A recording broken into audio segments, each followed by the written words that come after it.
Last video class में हम द्विघटक तंत्र के बारे में पढ़ रहे थे और जो पहला हमने जो द्विघटक तंत्र किया था वो लेड और सिल्वर का किया था।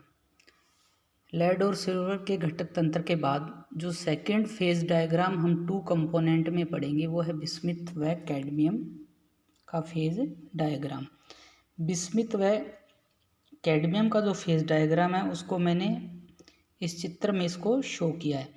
एक्स एक्सिस के ऊपर मैंने कंपोजिशन लिया है और जो वाई एक्सिस है उसके ऊपर मैंने ताप लिया है। अब इस फेज डायग्राम को हम देखेंगे तो मोटे तौर पे देखते हैं तो यहाँ पे एक AC कर्व और एक BC कर्व है, साथ में यहाँ पे एक बिंदु C दिखाई दे रहा है। इसी प्रकार अपने पास एक DE रेखा है। अब अपने को इस कर्व का या इस फेज डायग्राम की स्टडी करनी है। इस फेज डायग्राम की स्टडी करने के लिए हम इसके विभिन्न भागों का वर्णन करते हैं। जो पहला जो भाग है वो अपने पास है AC कर्व। पहला जो अपने पास है वो कौन सा है? वक्र AC। वक्र AC क्या है? A बिंदु कैडमियम के मेल्टिंग पॉइंट को बताता है। A बिंदु शुद्ध कैडमियम के गलनांक को बताता है। शुद्ध कैडमियम 268 डिग्री सेंटीग्रेड पर पिघलता है। शुद्ध कैडमियम 268 डिग्री पर पिघलता है। इसमें बिस्मिथ मिलाने पर इसका गलनांक धीरे धीरे कम होता है। इसमें बिस्मिथ मिलाने से इसका गलनांक धीरे धीरे कम होता है। वक्र AC को कैडमियम का हिमांक वक्र कहा जाता है।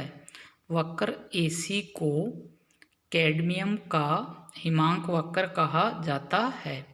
बिंदु C पर जब इसमें बिस्मिथ 60% हो जाती है, बिंदु C पर जब इसमें बिस्मिथ 60% हो जाती है तो इसका गलनांक न्यूनतम हो जाता है और वह गलनांक 146 डिग्री सेंटीग्रेड है। जो वक्र AC है या जो वक्र AC पर दो प्रावस्थाएं साम्य में रहती है, एक है ठोस कैडमियम व दूसरा इसका विलयन।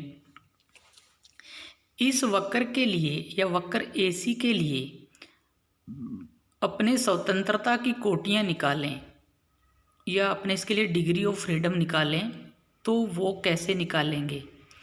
देखो, इसको जो अपने निकालेंगे वो प्रतिबंधित प्रावस्था नियम से निकालेंगे।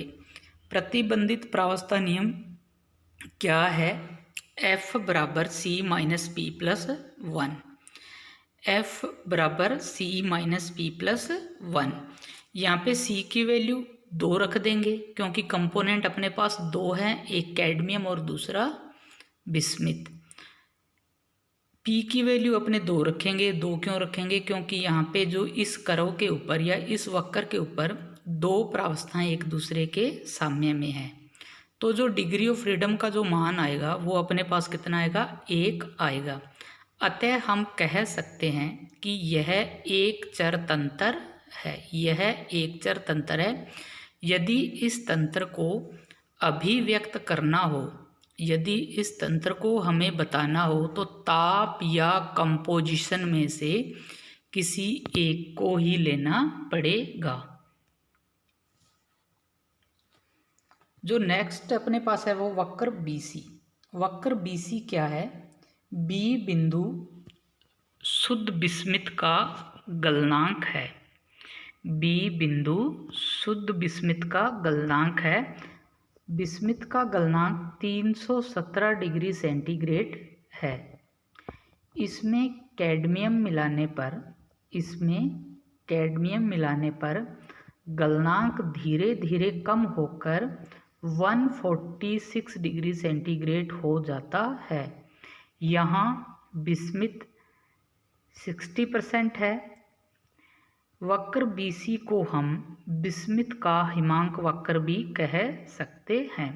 वक्र BC को हम बिस्मिथ का हिमांक वक्र भी कह सकते हैं, फ्रीजिंग कर्व ऑफ बिस्मिथ। यहाँ पर ठोस बिस्मिथ व विलयन एक दूसरे के साम्य में है। यह भी एक चर तंत्र है। यह भी एक चर तंत्र है। यदि इस तंत्र को अपने को व्यक्त करना है तो ताप या कंपोजिशन में से किसी एक को लेना पड़ेगा। अब इसके बाद अपने जो पढ़ेंगे वो है अपने पास है बिंदु सी। बिंदु सी क्या है?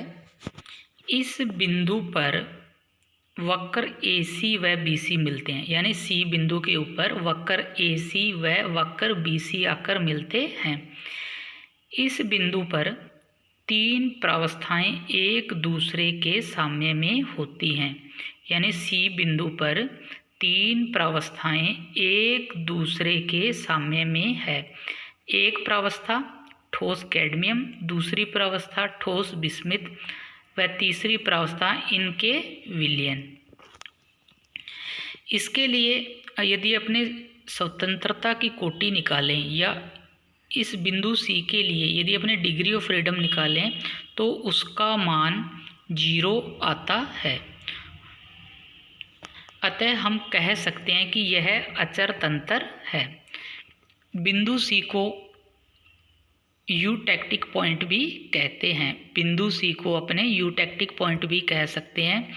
जब अपने लेड और सिल्वर का फेज डायग्राम पढ़ा था तो उसमें मैंने यूटेक्टिक पॉइंट के बारे में आपको बताया था कि यूटेक्टिक पॉइंट पे क्या होता है, जो कंपोनेंट है उनका कंपोजिशन क्या हो जाता है, फिक्स हो जाता है। यानी इस बिंदु पर बिस्मिथ 60% व कैडमियम 40% है व इसका न्यूनतम ताप 146 डिग्री सेंटीग्रेड है। अब अपने पढ़ेंगे क्षेत्र DAC व क्षेत्र DBC। क्षेत्र DAC व DAB क्या है? क्षेत्र DAC में शुद्ध कैडमियम दरों के साथ तथा क्षेत्र DBC में शुद्ध बिस्मिथ दरों के साथ साम्य में है। यानी कि क्षेत्र DAC में शुद्ध कैडमियम दरों के साथ तथा क्षेत्र DBC में शुद्ध बिस्मिथ दरों के साथ साम्य में है। यह भी एक चर तंत्र है।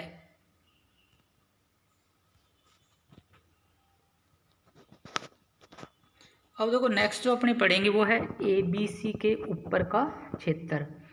ABC के ऊपर का क्षेत्र क्या है?